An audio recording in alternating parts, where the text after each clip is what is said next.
First time namin sa Disney Adventure Cruise at wala kaming idea kung ano mga gagawin. Bukod kasi sa first time namin ay bago din itong cruise ship. Ito yung mga experience at mga ginawa namin as a first timers. By the way guys, join kayo sa Facebook group na ginawa ko dedicated for Filipino travelers na gusto mag-Disney Cruise. Kung may questions kayo or gusto nyo mag-share ay pwede kayo mag-post doon. Search nyo lang Disney Adventure Cruise Singapore Tips and Updates. Nag-book ako ng Disney Adventure Cruise namin 9 days before our trip. March 14 ko siya na-book guys, then March 23 ang sailing date at na-book ko ito sa Klook. Tip sa pag-book ng ticket, check nyo sa iba't ibang platforms kasi minsan sold out sa Disney Cruise Line website pero available sa Agoda or sa Klook. Take note, hindi fixed ang price ng stateroom, paiba-iba siya. Pag malapit na ang sailing date, mas mahal. Pag matagal pa, syempre mas mura ang ticket. Ang sa amin, na-book ko ng 146,775 pesos for 2 packs for 3 nights na. Included na dito ang tax and port charges, breakfast, lunch, dinner, attractions, activities, and so much more. Dito sa Pilipinas, bago kami umalis ay nag-download kami ng Disney Cruise Line Navigator app kasi pwede nyo i-manage lahat doon. Ang booking nyo, countdown ng trip nyo, pre-book ng merch, check-in, at marami pang iba. Nag-check-in kami guys after ko mabook ang ticket. Ang tip na kung mag-check-in kayo, ay mag-check-in kayo as early as possible para makakuha kayo ng magandang boarding slot. Mas maaga kayo makasakay at mas marami kayong magagawa sa loob ng cruise ship. Ang nakuha naming time slot ay 3 p.m. to 3:15 p.m. Buti na lang naabutan namin yung welcome show. Ang tip na be at the Marina Bay Cruise Center, Singapore at least 1 hour before your arrival time. Kasi pinapapasok na nila, for example, 3 p.m. ang arrival time na nakalagay sa check-in port arrival form, 2 p.m. ay pinapapasok na nila. Ang online check-in namin guys ay hindi na-approve kasi hindi nag-match ang passport photo sa selfie. Siguro masyado na akong gwapo ngayon. Charot.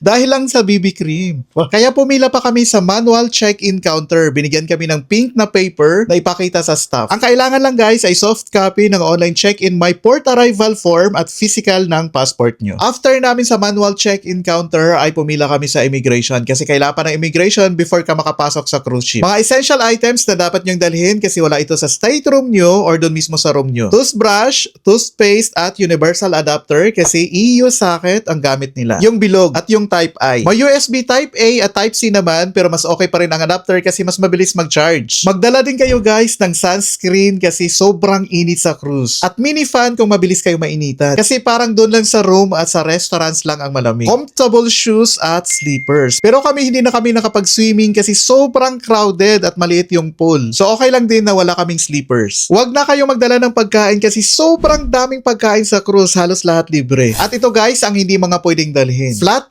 irons for clothes kasi hindi pwede magplansya sa loob ng kwarto. Steamers at garment press. May free naman guys na iron and ironing board sa deck 16. At bawal din magdala ng extension cord kaya wag na kayo magdala. Regarding naman sa gratuities or tip ay automatic na ma-add sa account nyo after dining or room service. At hindi siya naka-fix ng 16 USD per guest per day kasi one day namin ay umabot na kami ng 48 USD each. Pero pwede naman ito ipamodify sabi doon sa guest services. Abangan nyo na lang sa next video kung ano ang gratuities or tip, paano bayaran at kung ano pang ibang pwedeng gawin. So stay tuned for our next experience sa Disney Adventure Cruise. Kung mag-book kayo guys, gamitin nyo ang promo code natin sa Agoda, EveryPass. Kasi pwede nyo yun gamitin guys para sa Disney Adventure Cruise na ticket ninyo. Tapos pag sa Klook naman, everything Klook.